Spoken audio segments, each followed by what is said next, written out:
I'm at the Domaine de la Charbonnière. Right now, next to me is Veronique Maret. Yes.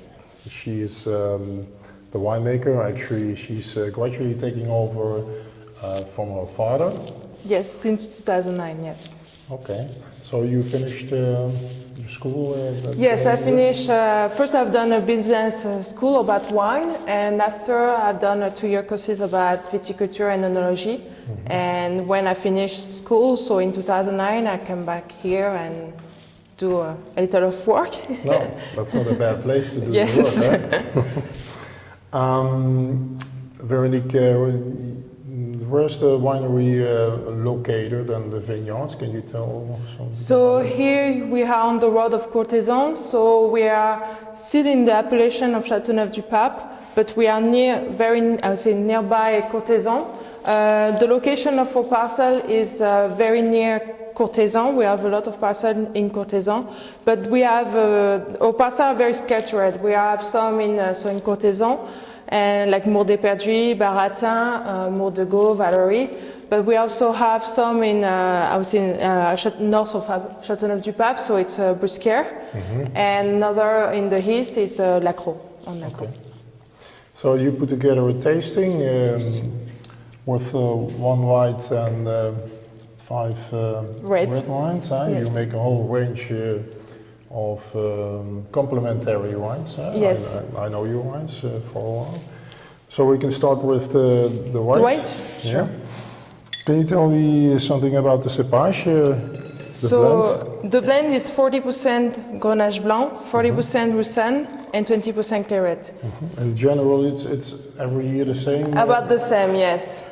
Since 2006, we didn't have any more Beaujolais because Beaujolais is very late grape varieties. Yeah. So, and as we are on the plateau of Brusquières in the north of the appellation, and as it's a very late, I would say, place in terroir, so the Beaujolais needed more times than the Claret. So now, sometimes we took, I would say, we do the harvest too early for the Beaujolais, mm-hmm. so it was adding sometimes some vegetal notes. Mm-hmm. So we decided since 2006 to remove the Beaujolais, mm-hmm. and we plant some Counoise, but we will talk later in the Hautes Brusquières Cuvée. Okay. So and it's vinified in tank or? Yeah, there is 25% of new oak barrels. It's just for the Grenache Blanc and the Roussanne for adding more gras, more freshness to the whites, and the rest is in stainless steel. Okay. And you block the mallow? Yes, we block the mallow. Yes, to keep the freshness. Okay. And it's I think that's typical for Châteauneuf that you rather bottle early, yeah? Yes, for the whites. We do normally élevage of 6 months. It depends on the tasting, because we don't want that the oak be too important in the wine. So depending on the tasting, we remove all the wine which is in the oak before. So, and we try to do the bottling in February, March, but it depends also of sometimes the demand of our customers. Sometimes they want the white, so sometimes we bottle before. Okay, so this is 2010? Yes. So this one is already bottled. So what do you think of 2010 in general for the white? For the white, it's a very good, I would say, a good balance, and there is good acidity. So not a lot of people know that white Châteauneuf-du-Pape can age very well, and with that sort of acidity, it's perfectly for keeping them in the cellar. So. But after, we know that the white of Châteauneuf-du-Pape are very good as appetizer at the in the youngness. But after you have, sometimes I would say, to forget it. And after you will have different type of nose and palate. And it will be more for, I would say, more fish cuisine, very cooked fish cuisine. So that's why it's different side of Châteauneuf-du-Pape when they are young in age. Let's taste.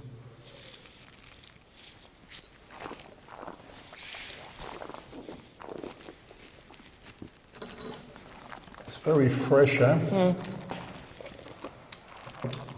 Like fruity, flowers, spicy. Would you get a finish? Yes, Nice grippy, yeah? Yeah, a lot of vanilla, a lot of spice, a little bit of oak for the moment, but a lot of freshness and gras. The glycerin we can see on the glass sometimes and so much interesting.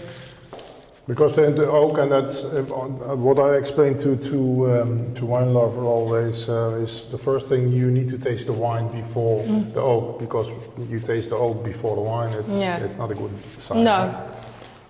It depends on the palate after. Sometimes. I know some people who like to eat oak. Yes. No, it's a very fresh. I understand what you mean, and you just explained what I tried to explain about the white, that they go to a phase. Yes. That's very interesting to drink. Yes. All the whites, but it's very difficult to find. Yeah, bottles, or to keep it sometimes. When they are young, they are so much interesting.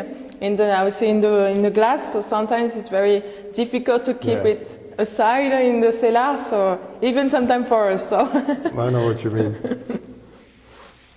Okay, we jump to the reds. Sure. You have a base traditional cuvée? Yes, we call it Domaine, Cuvée Domaine, because on the label there is the picture of the Domaine. And it's a blend of mainly Grenache? Yes, it's 60% Grenache and 70% Grenache, 15 Syrah, 15 Mourvèdre.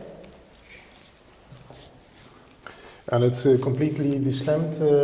Yes, in fact, you can have two ways of thinking about destemming. It depends what style of wine you want to offer to customers.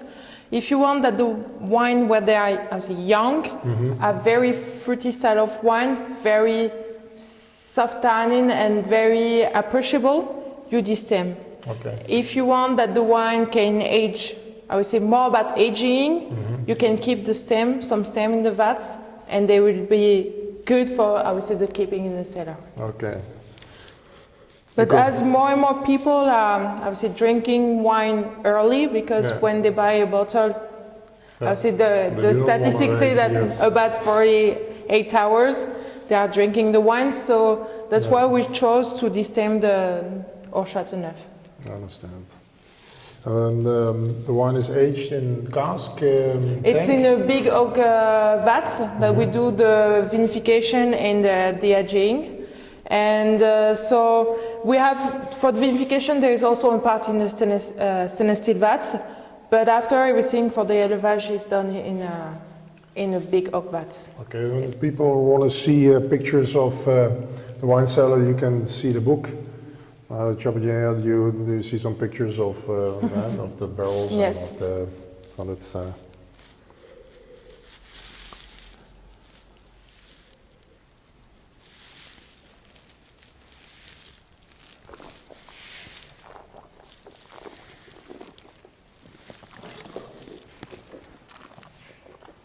I see the style is not too modern, I mean too modern, just fruit, Just about fruit, yeah. For a regular Châteauneuf, we want something that there is structure, but there is fruit first. And they are very round tannin because of the big oak vats, brings a lot of round tannin, very soft tannin. And we try to work on the finish, not to be too dry sometimes. And the oak, I would say the big oak vats helps to do that.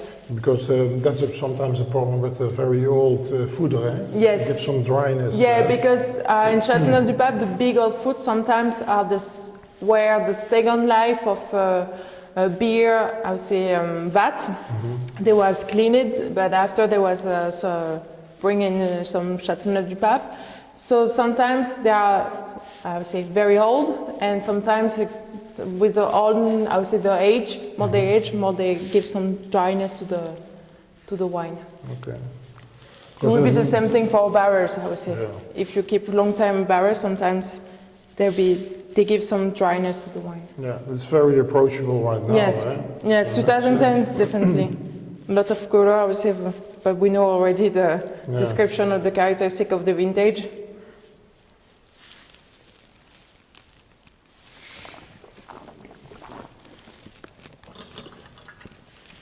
Interesting.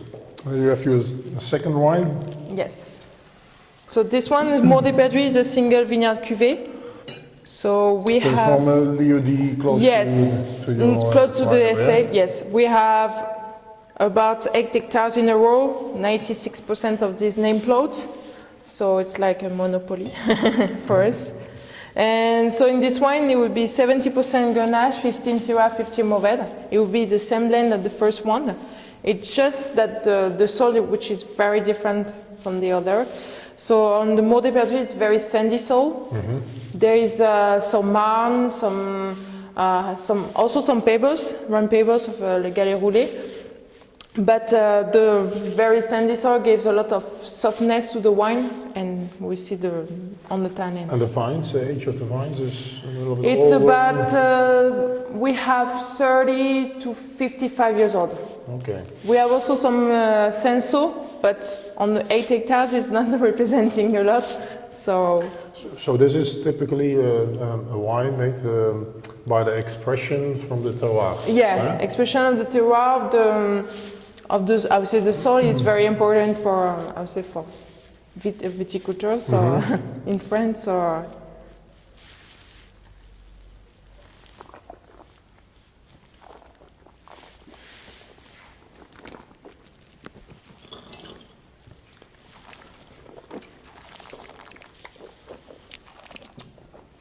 Yeah, it's also not big in style. It's No. I would say for me, for people to get a good association, also Royas like. Maybe it's not an insult when I say that. No. Okay. So there's a good concentration. Yes. The richness is it's a lot of fruit. You have very fresh fruit. And very nice. on the finest, you know, and there is a lot of flower notes too, but... the nice touch of the garrigue. Yes, yes, very Provençal. Yeah.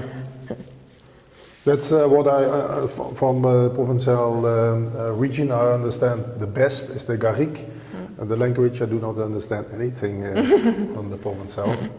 Me neither. No? Okay. I try, but I'm not good at that.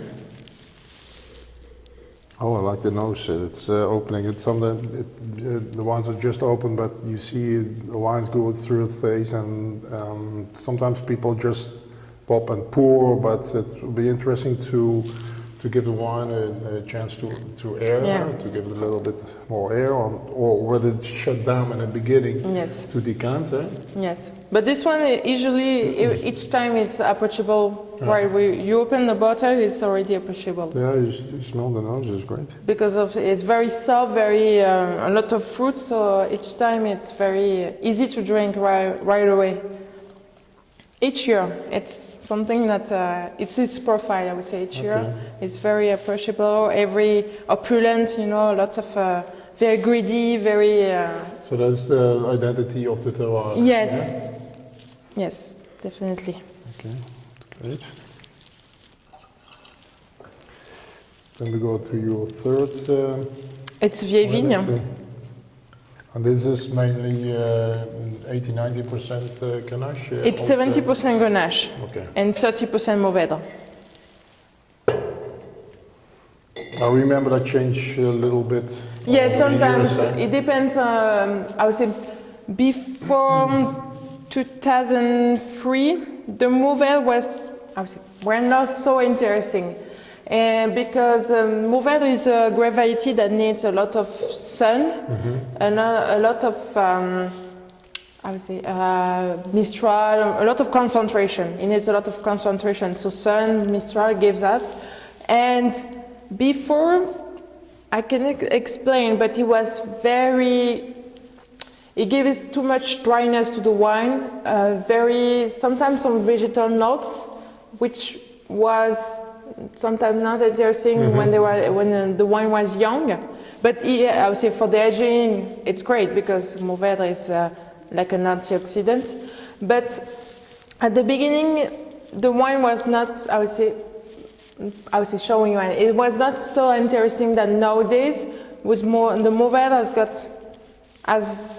is very interesting because it's becoming more and more greedy right away. We have more, I would say, expression of Mourvèdre in its beginning than we had before. Okay. So that's why there is more Mourvèdre, and also the age of the vines is also different. Because the Grenache can handle the Mourvèdre, Yes. eh? Yes. So it's strong enough to...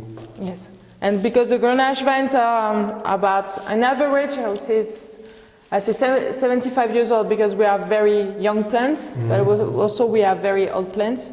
We know that we have a paper that the plantation that we had, the plantation was done in 19, but we don't know if it was already planted or if it was just planted on that date. So we know that they are more than 100 years old. Okay. Because you get the Grenache on the nose, and sometimes you get the animal of from the Mourvèdre, but it's not. But you get a stinky nose sometimes, like a Beaucastel, or maybe sometimes you have it later. I would say the animal not. Sometimes the Grenache can have it with Mourvèdre later.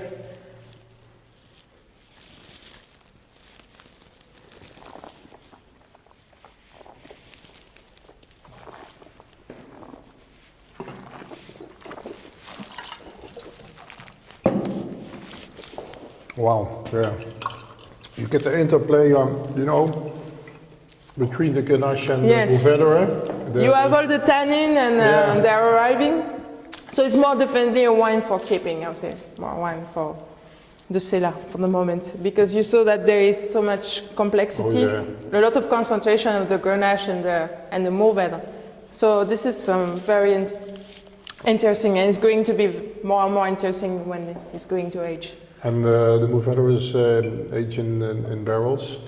We have a part in, just a tiny part in barrels, and the rest is, I would say, during the vinification is with the Grenache. Okay. Just a part is put aside, and the rest is already blended. Just to have sometimes more concentration and more, I would say, mocha note, all that things, and aromatic notes. Oh yeah, this is. That's it's a shame of spitting. It's indeed. But you see already, we need to go to the last one. It's a complementary range, yeah. So yes, it's very different. I would say each one's got its profile, and each one can find the one he will love it. I would say each one has got his own profile, and so.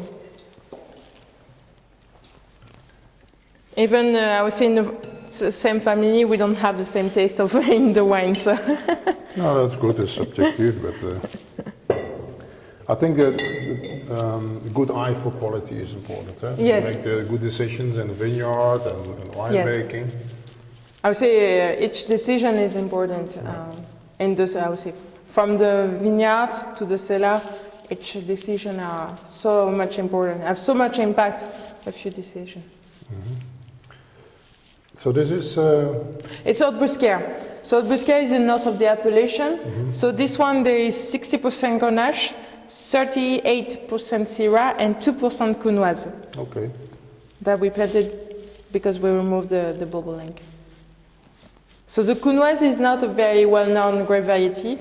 It's a long time ago, Counoise were used for having giving a lot of freshness to the red, but it's also if you put when you blend it with Grenache, it helps to have more, I would say, pepper notes, more spicy notes very rapidly. That if you needed the Syrah and the Grenache to give that sort of notes, it would take time. Okay. Then the Counoise already gave it, but we try to blend with the Grenache because it's only depending, because they are very young for the moment, the Counoise plants. So if we don't blend with Grenache, for the moment they are not that good, I would say, for the moment. So it would take time for being more interesting.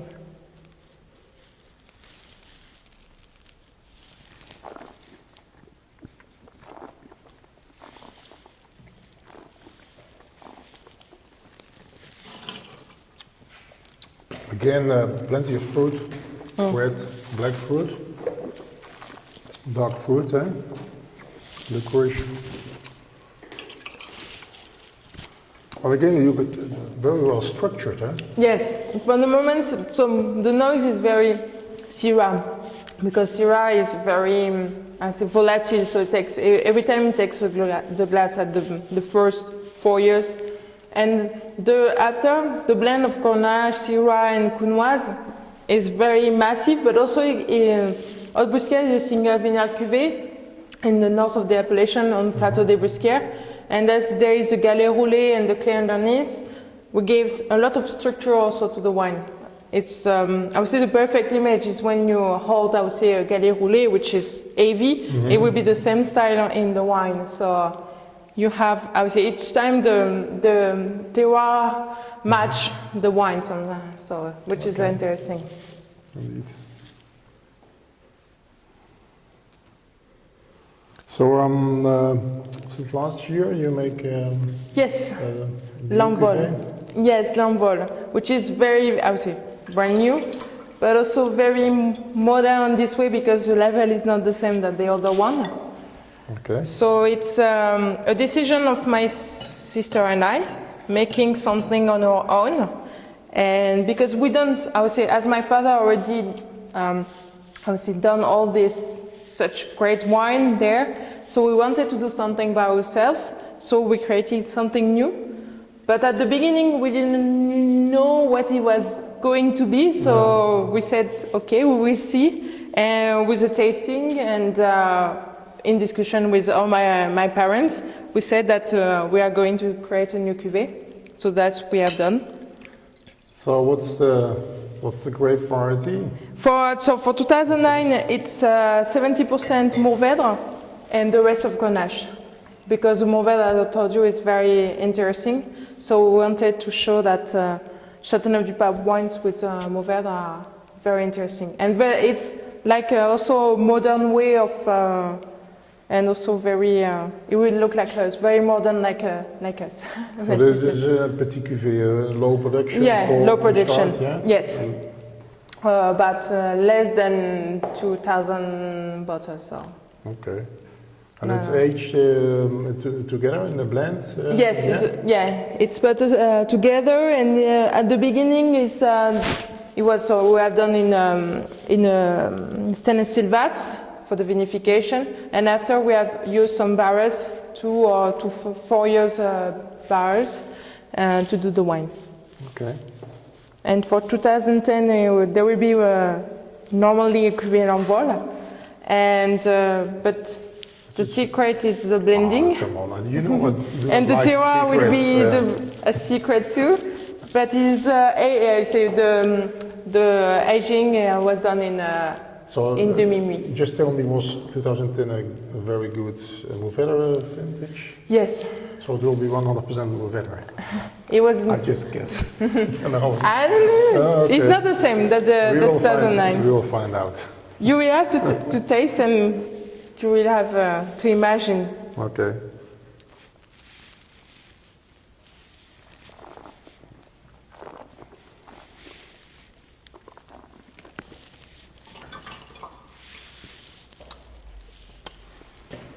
If I would have, you served me this blind, I would never have said there was so much Mourvèdre in it. Of course, there's blackberry and leather, but would never have said that it's 70% less Mourvèdre. Yes. It's something surprising when you do blind tasting. Sometimes you cannot see that there is Mourvèdre in this wine. You see sometimes there is Syrah. When you do it, I would say all range with different type of wines. Sometimes you presume that there is Syrah on it, and there is no. I think it's not a bad decision, so it's interesting. If you Mourvèdre, you have enough capacity to make a bigger production? We'll see. First, it's just, I would say, something obviously fun to do with my sister. And the thing is, we already have normally 4 different cuvées of Châteauneuf-du-Pape.